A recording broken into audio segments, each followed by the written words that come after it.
lean beef. 100% natural. 100% natural too. You got some guns, dude. You got some guns, Prophet. I know it's all about bicep curls. The most important lift in the gym. The Bayesian bicep curl. Yeah. Yeah. These ones, those that go back here, those are the real deal. Yeah.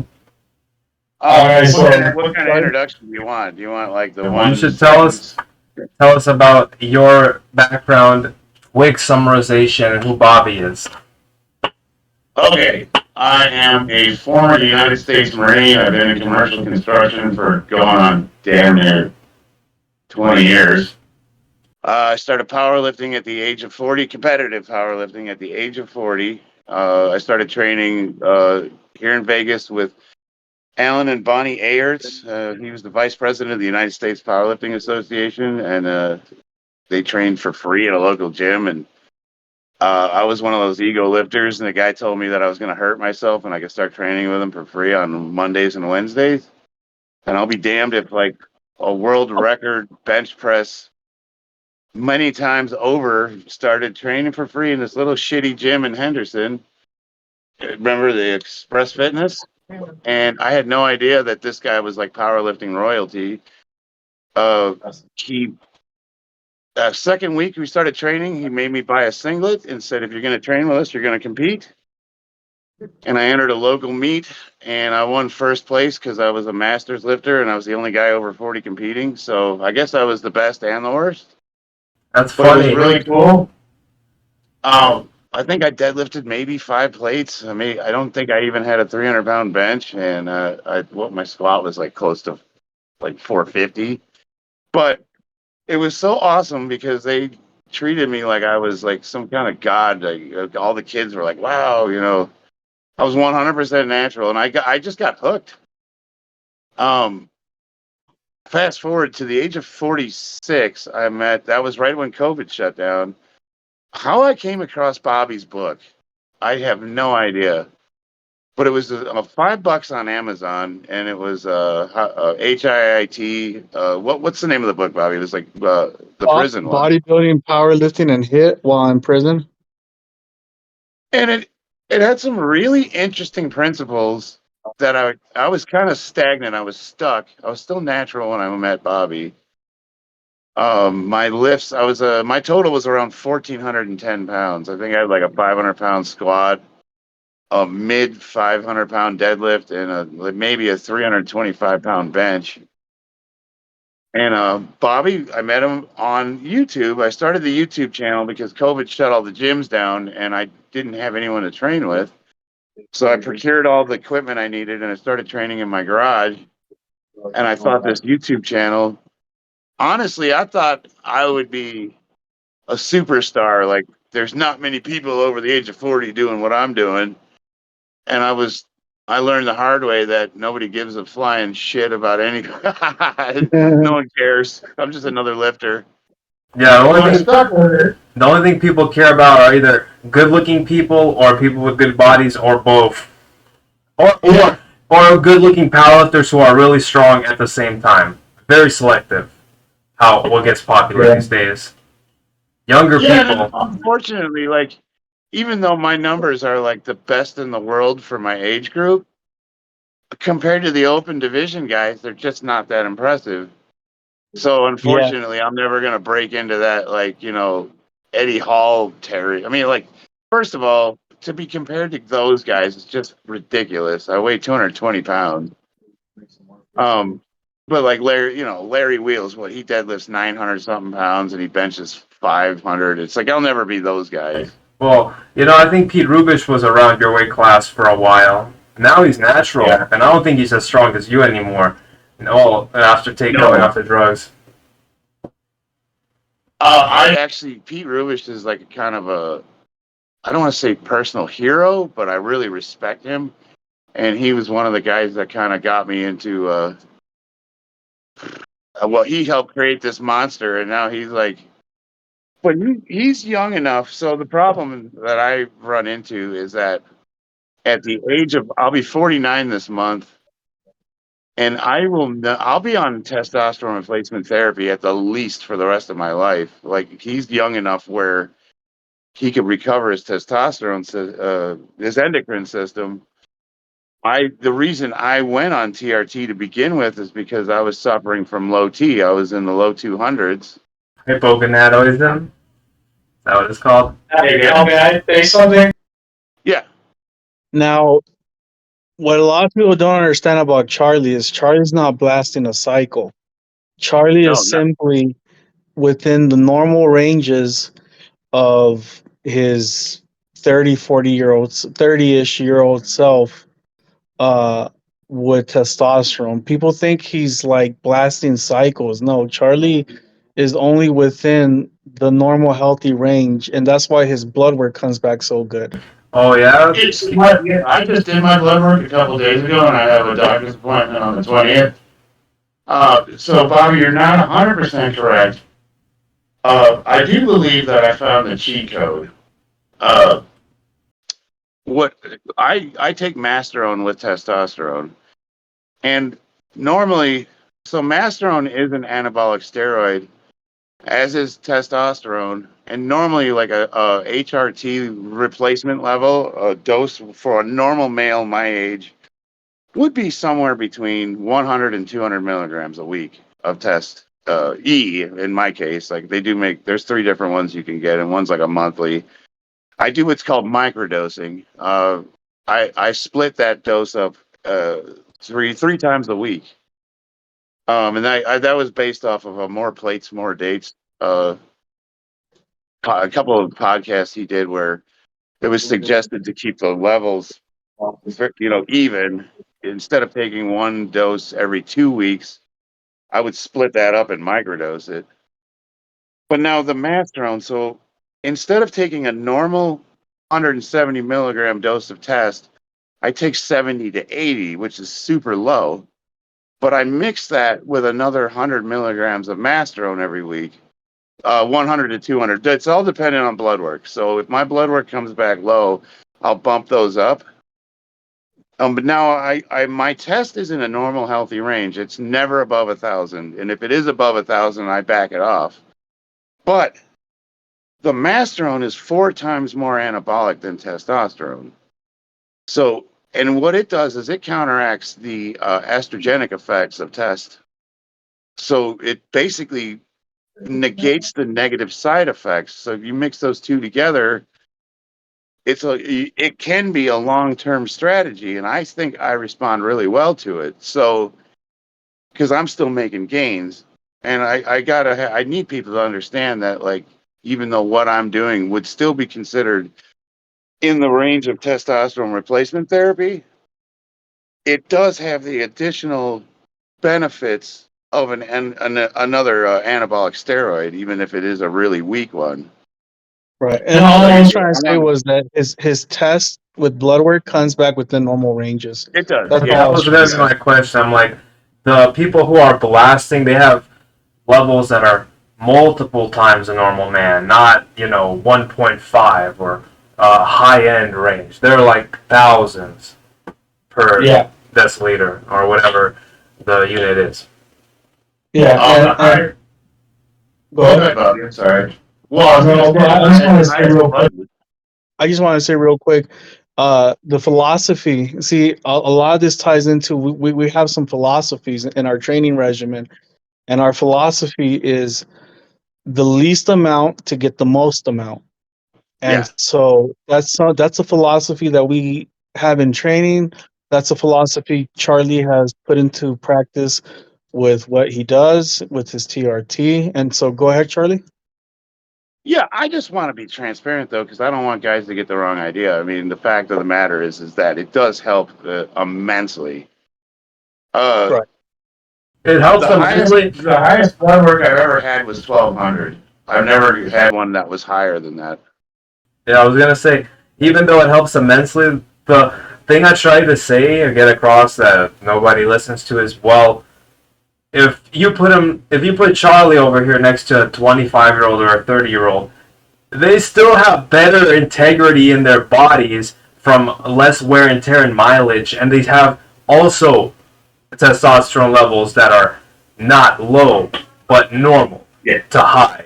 Just like Charlie's right now are high but in the normal range. So it's not like, oh, Charlie's he's got these levels like enough for 5 men or anything like that. No, it's like he's got the equivalent of a young man, but with the mileage of an old man and the mobility of an old man and everything else that is a disadvantage versus being younger. Yeah, exactly. No, he's got the mobility of a young man. And the drugs also cause inflammation on top of being older. Yeah. So now when we first started corresponding, you had pointed out you had looked at my powerlifting records, and you basically told me the day that I was not natural anymore, and it was about the age of, because you pointed out how my numbers had jumped. And it was around the age of 46 or 47, and I think you were joking when you told me that I was on a bunch of like tren and like who knows what that was courtesy of other Discord members. Like, you need to call him out on this. I'm like, okay. I guess you called me out in the comments. I'm like, call him out. This other guy's like, call him out on it. I'm like, okay. That was the context of that. Yeah. Yeah. So Charlie. They said Anadrol. They're like, Charlie's on Anadrol. But now that's over. I think you're friends with everybody that targeted you. Well, okay, so there's a second layer to this, and the second layer is that usually 12 weeks out of a meet, I do start. This last one I took Anavar. I think I was taking 50 milligrams a day for 12 weeks. And then for the last week or two, I bumped my testosterone up, and I took I never went above 100 milligrams, but yeah. So, but the last 3 meets, instead of I wanted to try Anavar because it was actually Pete Rubish that said that he got better effects from it. Before that, I was taking Anadrol, and I was taking 50 milligrams a day.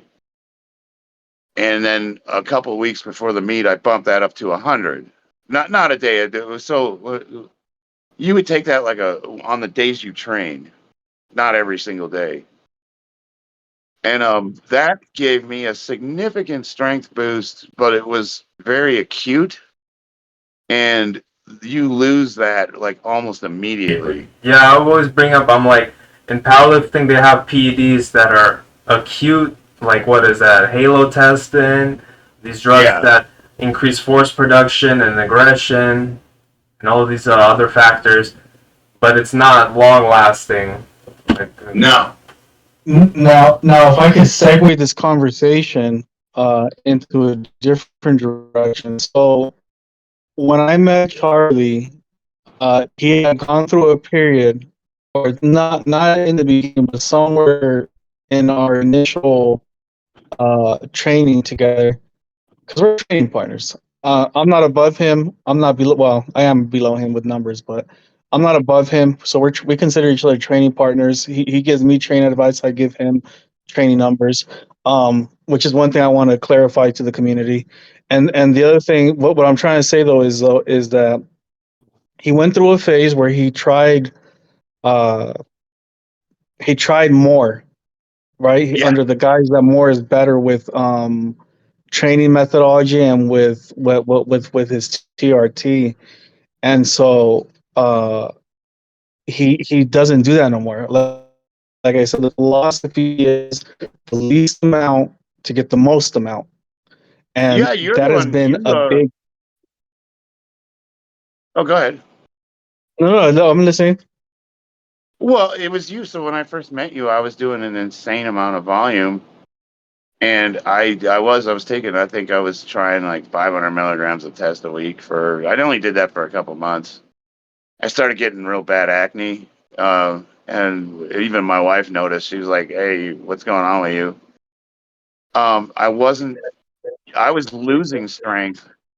And you were the one that convinced me to lower the volume significantly. Now, I'm going to tell you right now, when Bobby first approached me with his methodology, I was super skeptical. And I told him, I said, I'll give you 4 weeks. and if I don't see an improvement, I'm going back to the way I was doing things because I was doing a modified Windler 531. And I've been with him for 2 years. How many years now, Bobby? We're going into 2020. Yeah, 2 years. So Yeah. the lower volume, I responded really, really well to it. My numbers almost shot up immediately. So it's, guys that were like, well, you're on just a bunch of steroids. And like, they don't understand. Like, even with a bunch of steroids, I wasn't getting anywhere.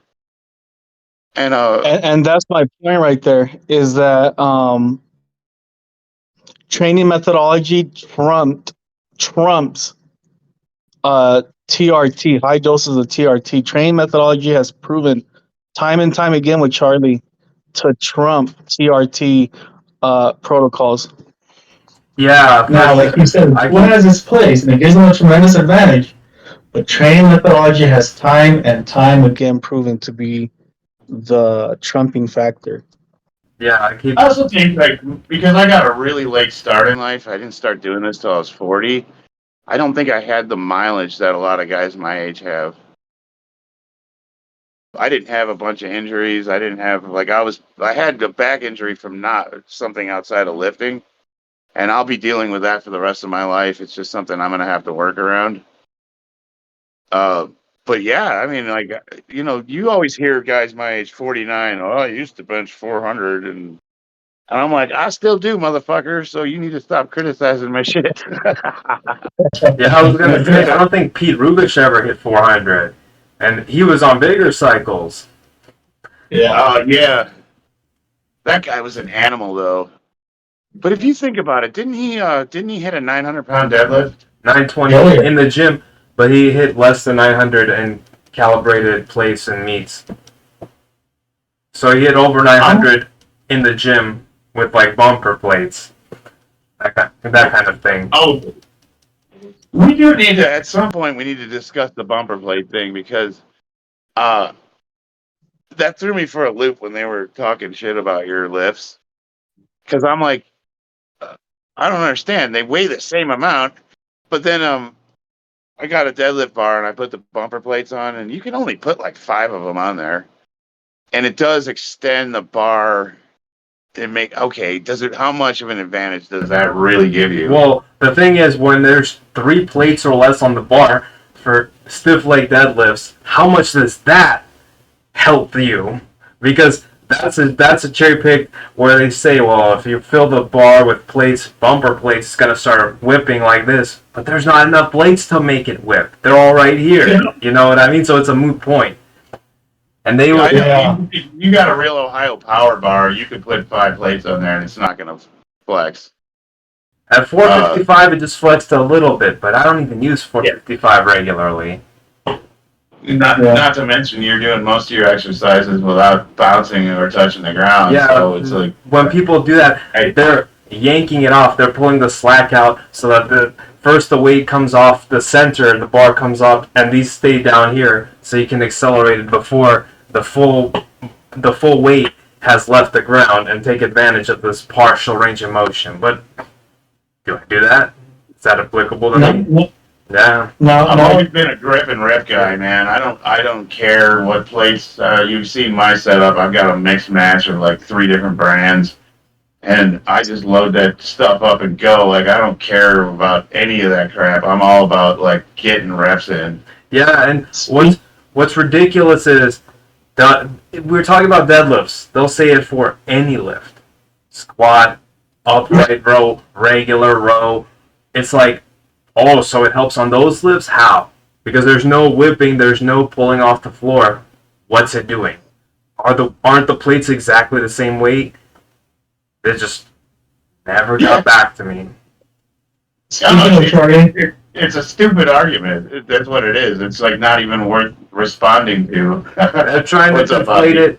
They're trying to say that the density is less because they're bumper plates, but it's not even twice as wide. It's not twice as thick. It's not like out here for the same weight. It's like the normal plates like this and the bumper plates like that. Big difference. I'm gonna say it loud and clear for anybody listening. It doesn't matter what, if you're working out with bumper plates or iron plates or calibrated plates. If you're working out in the gym and most of your lifts are under 400 pounds, it doesn't make any difference whatsoever. Zero. So stop it.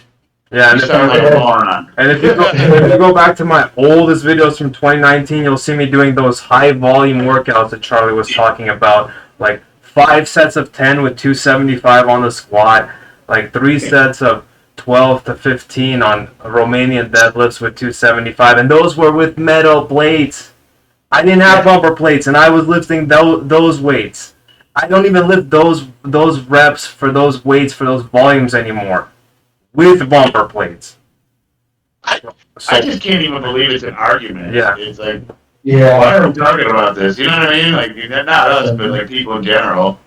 Now, Like speaking of plates, Charlie's actually gonna come pick up some plates from me because he outgrew his weight. It's pretty soon. No timeline behind it, but expect to see him with more weight, with more poundage on his bars, because he's outgrowing his weight set, which is something that he thought was never going to happen.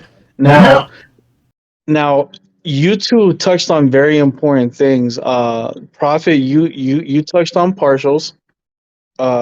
Charlie, you touched on injuries, and two very big things that evolved into the methodology, the forever methodology, because it's not hit anymore or high volume, even though it's like 60% hit still as a foundation, is bulletproofing exercises, which Prophet you're pretty well savvy on. Bulletproofing exercises and sequences. Yeah. So those two things we used in tandem with high volume and high intensity, predominantly high intensity. Yeah, if you go on my channel, you see 1-minute clips of my best lifts, which is my working sets. I usually post my working sets, and those are sets that are determined. The weight's determined by Bobby. It's like using an undulating periodization where he rotates the amount of weight I use. I do 1 set to failure, and then usually a couple of accessories, and that's my workout. But what I don't show, because I'm lazy, is the amount of physical therapy lifting I do, which is almost daily. And I would say 90% of them I got from you, Prophet. The number one, I would say my number one lift for deadlifting is hands down the stiff leg deadlift. There's no question that that's the one I got the most from. Yeah, with the deficits. And yes, and I can actually, Bobby tracks my numbers, and that's actually demonstrable. Like, we have data to prove that. That's not conjecture, or it's not anecdotal. Like, he has. Now, it might be exclusive to me. I couldn't say that it would work for everybody. Well, Ed Cohen was a big fan of the stiff leg deadlifts, especially with the increased range between the shins and the bar as you go down this way. I should post a video of me doing that today after this one. Nice.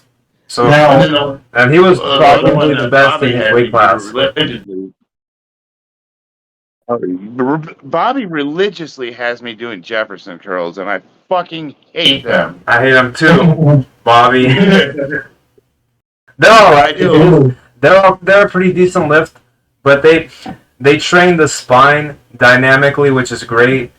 However, they use pretty heavy weights, just like a stiff leg deadlift.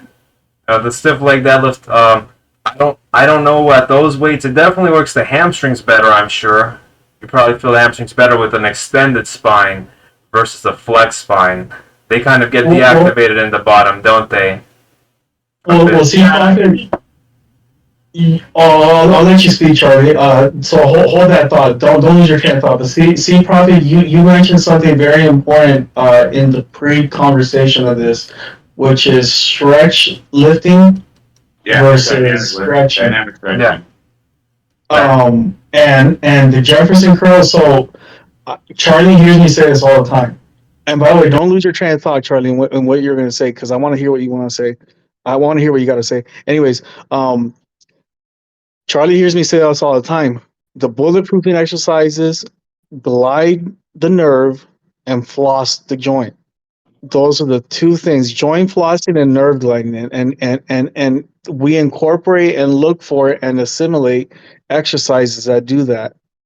Anyways, what are you gonna say, Charlie? Along with Charlie's stretches, which he does phenomenal stretches. I mean, the guy almost has at 49 a split squat.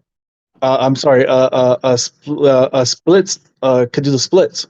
I'm almost there, man. My hips are stubborn. So I had I treat the Jefferson curl like a dynamic stretch. I don't really go super heavy with it. I go heavy enough where it can pull me.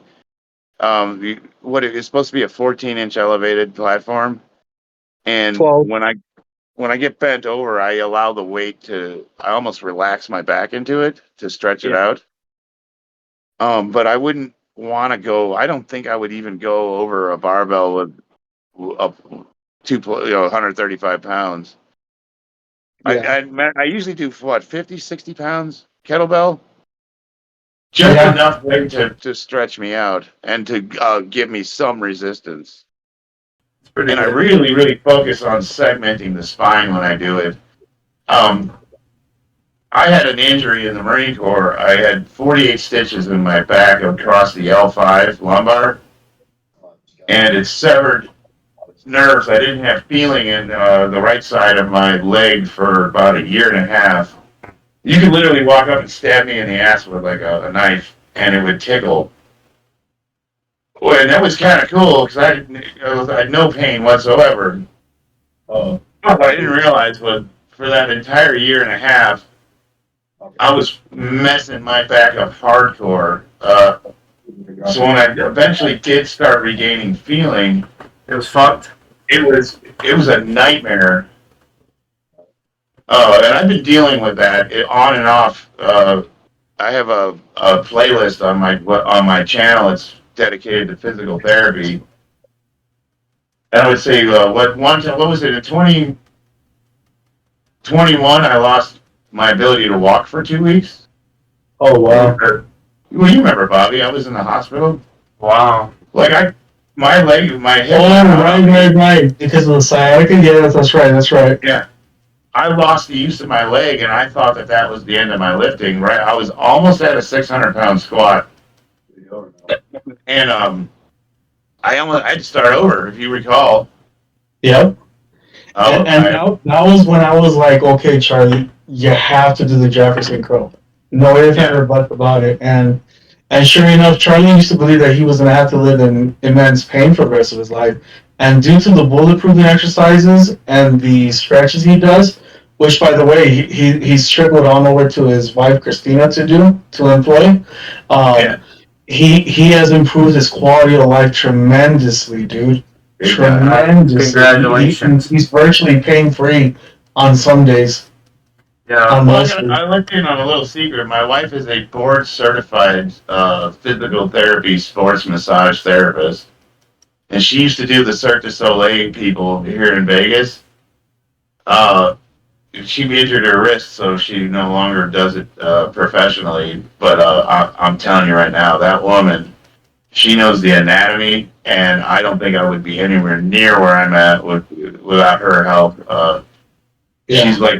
She's in the background all the time, just listening, and she corrects. Her brother, she practically has a kinesiology degree. Like she has a degree in biology. But her knowledge of the body is just incredible, and I lean on her really heavily. So I do have that. That's an advantage that not a lot of people have, and she lives with me. So that's kind of been another secret weapon I have at my disposal. That's good. I was gonna say, it's kind of weird, but don't conventional deadlifts lack that therapeutic effect? You find, I've always found that relative to a normal hinge, like a stiff leg deadlift RDL, good morning. Once you turn into a full body, knees bent, hips down movement. It starts hurting your back just in general. Unless you find Yes, it's weird, huh? I love lifting with the trap bar. I can put 700 pounds on that sucker and go ham on it. But that you can get under it more, or it's more of a squat.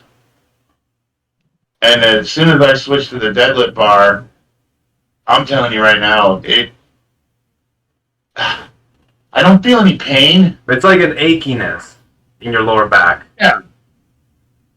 And I did. So here's something that you might find interesting. I have weird proportions body wise. I don't want to compare myself to Ed Cohen, but we have a similar build in that I can pull sumo and conventional, and I don't get any advantage. I get even on both of them.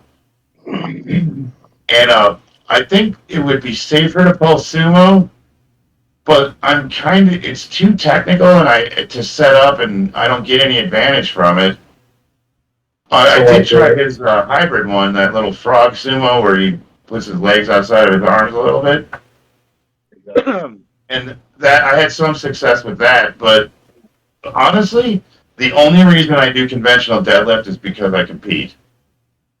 Yeah, that's the name of the game, right? Yeah. And speaking of competition, he competes October 18th, is it? This year at Worlds? Yep. So you're gonna hit. Now I'm In Oregon. I'll be there for that. Will he hit 700 this time?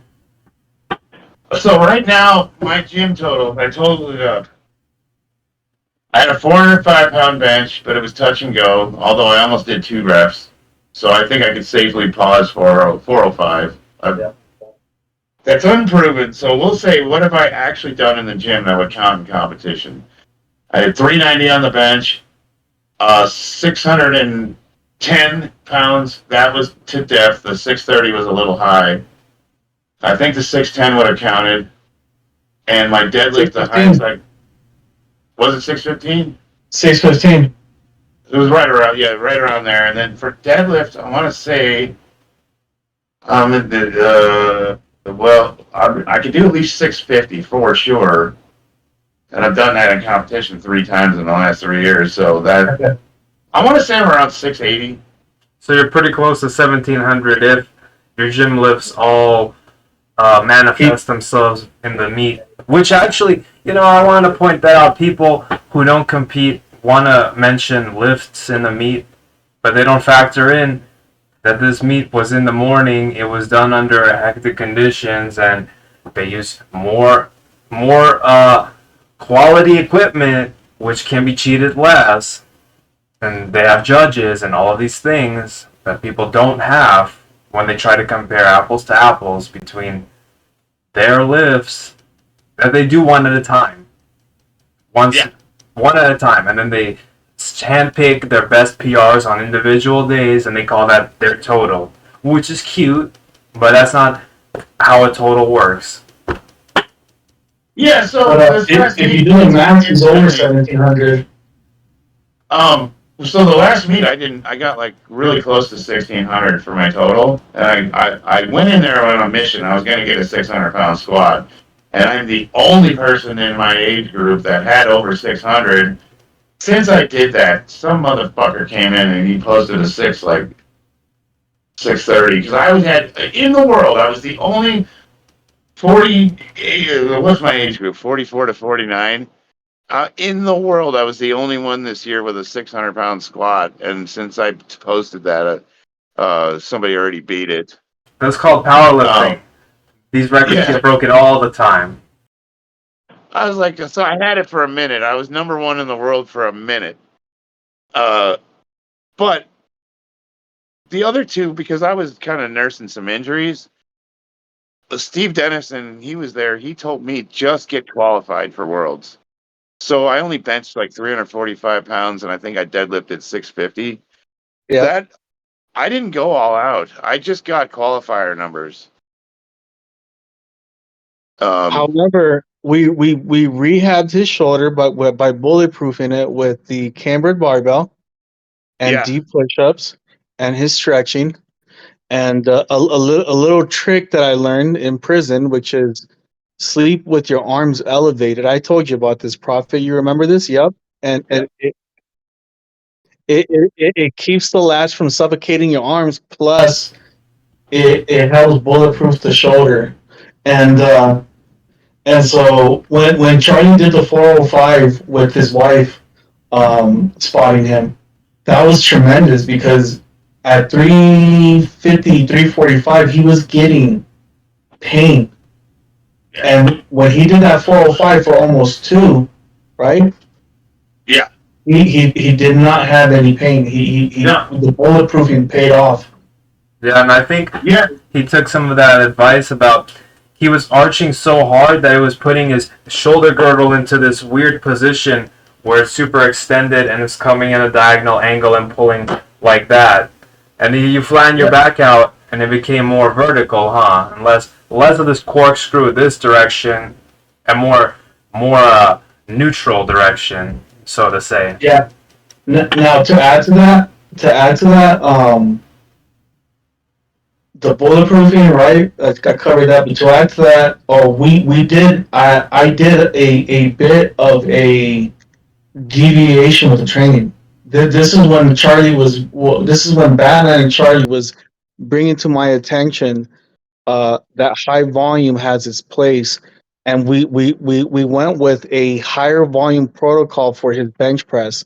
He was doing twice a week, so we deviated from the HIIT. See, because I want people to know that we no longer are strict HIIT practitioners. We are a highly evolved system of HIIT with HIIT about 60% of the foundation still being there, but he was doing twice a week.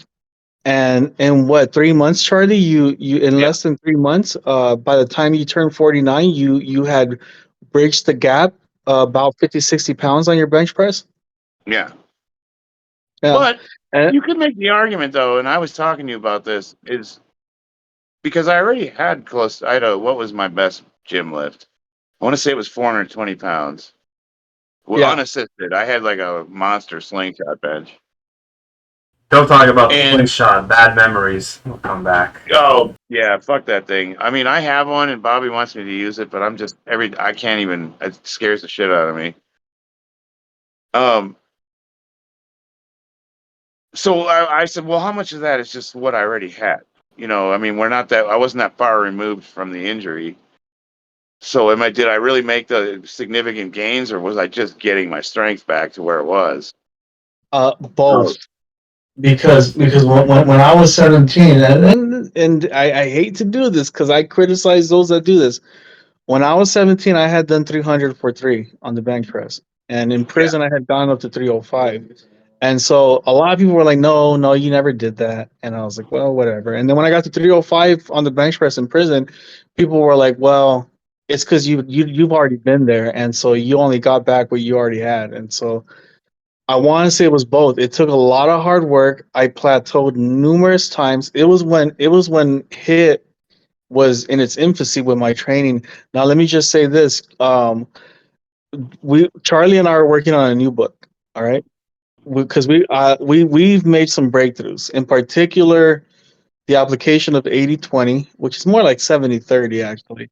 But basically, about 70% of the population responds more to high intensity training over high volume, and about 15, 18% of the population, a little bit under 20% of the population responds more to high volume, a higher form of volume, and then the rest is outliers, people that are on the ends of the spectrum or in the very middle, and non-responders, and so that was where I blindly put my faith and confidence in that Charlie was gonna blow up once he lowered his volume. However, with the Batman, and it was the Batman that opened my eyes to high volume having its place, but done with some hit rules behind it, like one set, longer recovery. When he was doing his 100 rep sets, and I kept trying to prove to him, so I made this graph where I did a bell curve and I slanted one side, and I called that side high volume and I called the other side high intensity. and I was trying to show him how more efficient high intensity is, but I couldn't. I made the graph and I couldn't prove what I wanted to prove. Instead, I let the graph speak to me, and the inverse is true. That means there's people out there, albeit a smaller population pool, where a higher form of volume is more efficient and effective than high intensity, and so high intensity is more slanted for them. And this was big epiphanies. And then when I graphed it all out, I recognized four distinct phases: beginner, lower intermediate, upper intermediate, and advanced. And Charlie's in the advanced. And when you reach that point, it no longer truly matters what training methodology you use. It takes alternating between the two. And that's why the methodology had evolved yet again. And Charlie employs a highly evolved form of hit now that you see him doing, where he alternates between moments of high volume and high intensity and sequences and bulletproofing extra. And you see what I'm saying? Like you get the picture that I'm trying to paint. Yeah. Is that the methodology and the stretching And the physical therapy that he enjoys from his counterpart, and all these things added up together, dude, it just means we get more out of him. And that's why he teeter-tottered on the 650 deadlift for 3 years, is that with the methodology then, it wasn't able to get him to the next level, but now we know how to get him to the next level. Well, think about this. At the age of 49, and for the internet, I'll grant you. Let's just pretend I'm taking like horse tranquilizers and bull semen or whatever. I'm Liver King loaded up over here. Let's just say I am. At the age of 49, I asked. I was talking to Steve Dennison and the guys there. I said, "Has anybody? I've put how many pounds on my total since we started training, Bobby? 300? Over 300. I said, have you ever seen a guy in our age group make that much progress in that short of time? Anybody? It doesn't matter what they're on. And like you could say, like the guy that finished first place with Vasil Gusterov is his name. He's an 1,800-pound lifter in my weight class. He's a year younger than me, and I have no idea what he's on. He's definitely not natural for sure, but I don't know what his protocol is. But he's what I would call a genetic outlier. Like he's a truly elite athlete. He's one of those guys that you could put in the conversation with like Pete Rubish or the guys like that. But you take him out of the equation because he's the best right now. The rest of us are competing for second place, and if you take him out of the equation, that one guy, I'm the best in the world. And nobody's made as much progress as I have in 3 years. There's nobody in any of the federations. We looked up the numbers, and it's crazy the amount of progress I made. So, is it the drugs? I don't think so. I mean, honestly, Bobby, like you do yourself a disservice because you get really technical, and I think you lose people. Right. It's really simple. Like after competition, I did 1 month of high volume, which was like 50% of my max to failure, which looks like sets of 30. And then I did 1 month of deficit, where I was working with like the camber bar and doing deficit deadlifts. Yep. And then now this month I did overloads, so we're into overload training. And then it's going to peak with what comes after overloads, Bobby? What I have for you, because you requested, so the training cycle is tailored to Charlie's needs. Charlie requested that he get something that activate his lumbar in the right around the knee section of the deadlift. So I have a hybrid training block for him next, where he's gonna do forever sequence on the deadlift for 1 week, and then he's gonna continue doing regular reps. So regular reps and regular sets are always going to have their place. You don't want to rely on the sequences. You don't want to rely on the overloads too much. You but they become more and more used as you become more and more advanced the way Charlie is. What are you cheating on, Bobby? What are you cheating on? Just a cigarette, or is there some green tobacco? Yeah, cigarette. No, it's a cigarette. I'm a dirty little smoker. Oh, okay. So, I was trying to get you to break it down kindergarten style because, like, you see, here's Bob. I joke around and I say Bobby's autistic, right? Yeah. Like you're definitely on the spectrum because you've always been able to pick my numbers within 5 pounds. Yeah. Like he has like you got a set of 335 for 5 reps. Quick interruption. He's always like I don't know how you do it, but you always got my numbers down. You know what's funny is people like DT who went after your numbers. They were admittedly autistic, and they were very, very serious about the numbers and the veracity of the numbers, integrity of the numbers. I guess it is an autistic thing to be very nitpicky with numbers. So when you would say 550 PR, say no, it's not. No, it's not. That's how they are. Just saying. And I'm look. I'm a dumb meathead. All I do is I get the numbers from Bobby. I put a bunch of weight on the bar and I just go ham. The only thing, I think the program in its essence is one set of failure, but you have to really, like, I put everything I have into it. I bring the maximum amount of intensity that I can to each working set. And then some, because you do the partials, Yeah. you do the supersets or the multi-sets, whatever you want to call it. And I live and die by the philosophy that I don't give a shit if you hit depth or not. Keep going. And grinding those last few reps out, even if they're not pretty, gives you way more gains than if you do perfect competition squats so the internet doesn't judge you. Oh, like, fuck the internet. Well, they get technical. Some of those rules are dumb, though. Like, when powerlifting, they have an excessive desire to have a hyperextended spine to show that you extended your back. It's like, what does that do? It's just, it's to show that you locked it out. But does that really do anything? Well, it could hurt you because people like to hyperextend and use cheaty alternative methods to get a lockout. Yeah. It's like, what's the point of that? And then on bench press, it's like, well, yeah, you can lock out, but what does a lockout do on the bench press? Do you need to lock out every rep? You know what I mean? It's just, but it's the rules. And what are the rules for? What happens if you follow the rules? Well, those are rules. Well, lastly, to play into Charlie's notion that I'm autistic, the last thing I want to bring up, and Charlie, I want you to piggyback on this because you bring your own flavor to it. You bring your own insight into what I'm going to say next. Is moment arm was huge for me.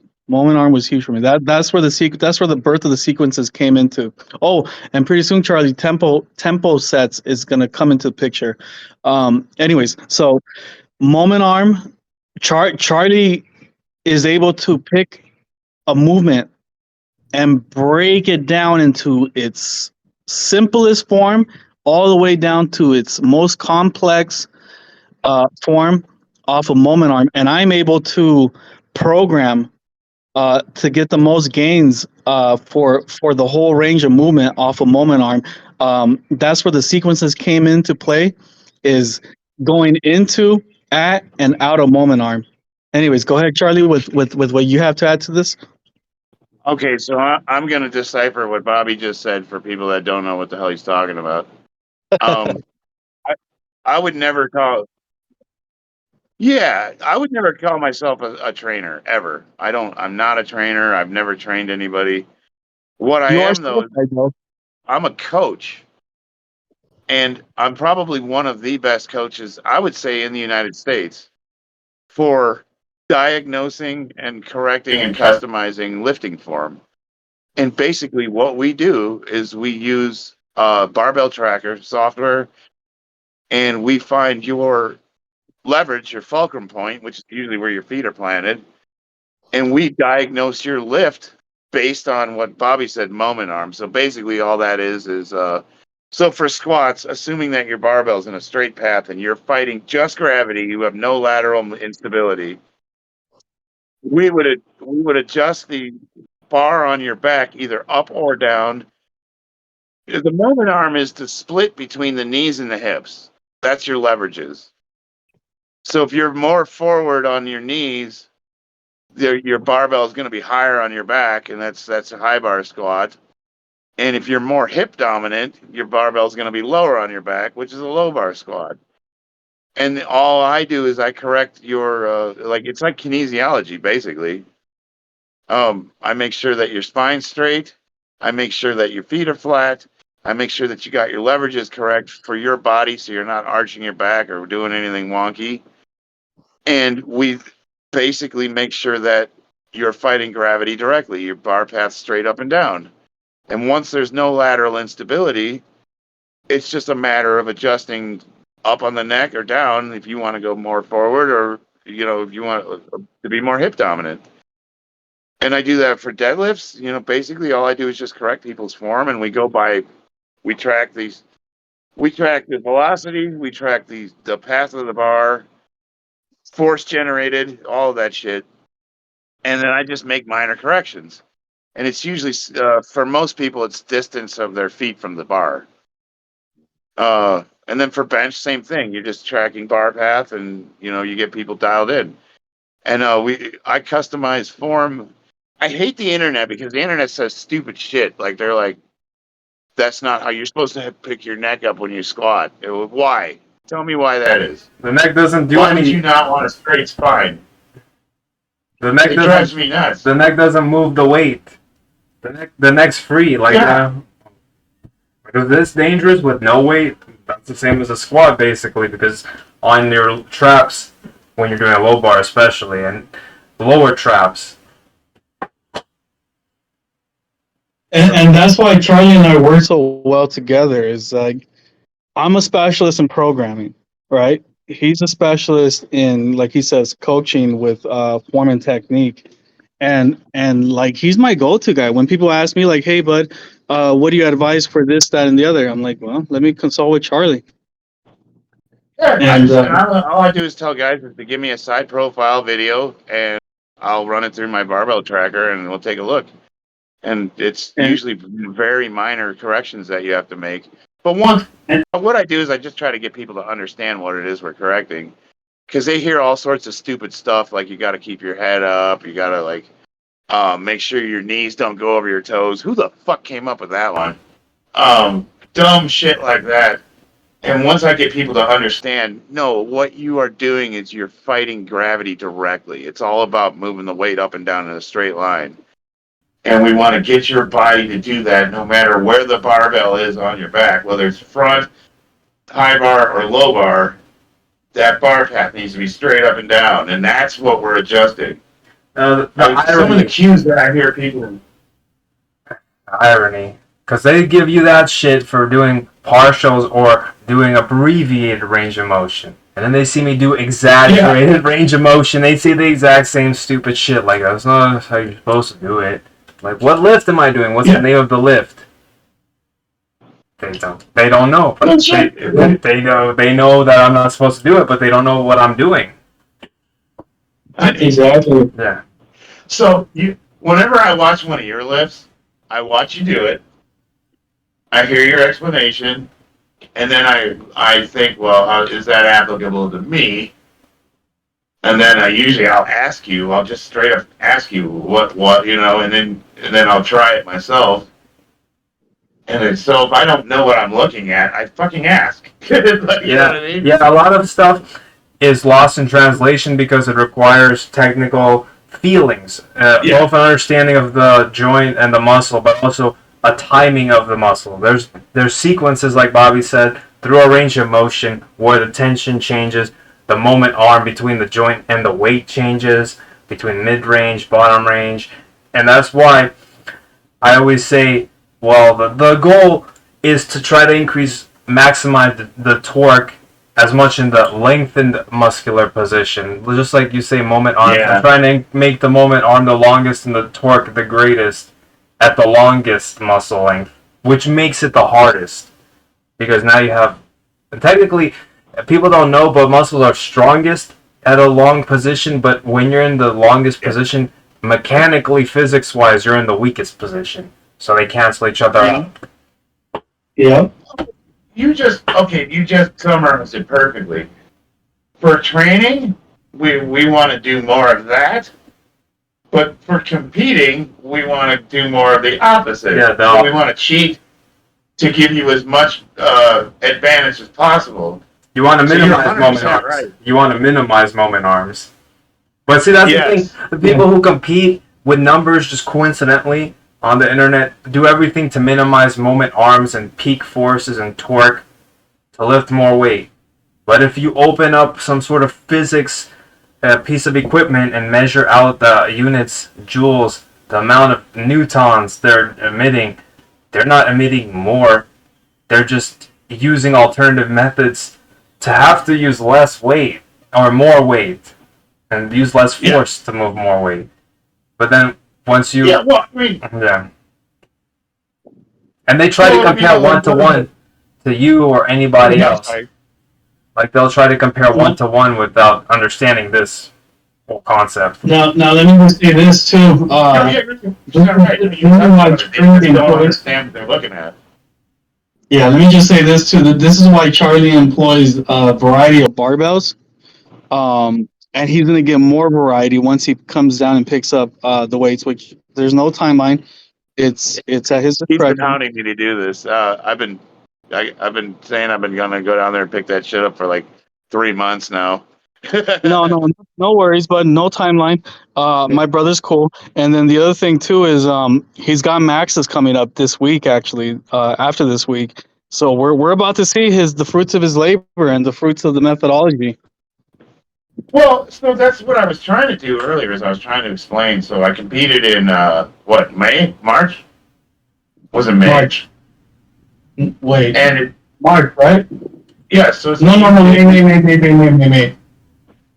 You had me on 3 1-month blocks of training, and all of them are essentially the same. It's one working set to failure, no matter if it's high reps or low reps, or if it's high range of motion or shortened range of motion.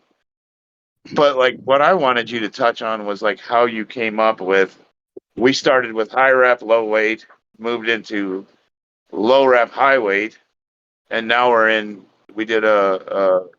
doing overloads. Like, why did you come up with that specifically? Now, I know that I asked you because I'm an ego lifter and I need to go heavy. I just got to lift heavy shit. And so he kind of kept that in mind to humor me so I didn't go off program anymore. So I go off of two things. One, a list of training philosophies and techniques that I have. And two, I go off of you. So I've told Charlie this. You have the ultimate decision making in the end. If powerlifting was like boxing, he's the boxer in the ring. I'm not. I'm the guy behind the rope in his corner. And so if you see something or if you feel something that I don't at that moment in training or in competition, then you have the ultimate decision making authority, not me, regardless of how much I can instill in you. And so you override anything that I want to do. So, but I go based off of a whole list that I have. I have sequences, right? And sequences has its own sequences, criteria, overloads, supersets or multi-sets, deloads, time off. What else is there?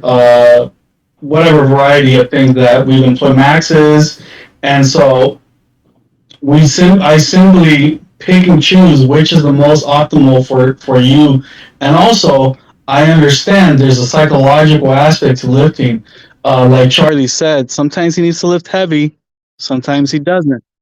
Oftentimes he does, though. And so I'll give you an example. When we did that entire month of low rep, I was doing like 315 for 30 reps. And yeah, I felt like I just needed to just like max out. I mean, But I didn't. I stayed low rep, but that whole month was like agony for me. I just had this urge to like just do like stupid Zercher squats or dumb lifts. And you told me not to do it. You said stay on program, and I did. And then the next month we went to a higher rep, higher weight, lower rep, and then I was really excited about that because I felt like you let me off the leash. And like that was, dude, you realize I accidentally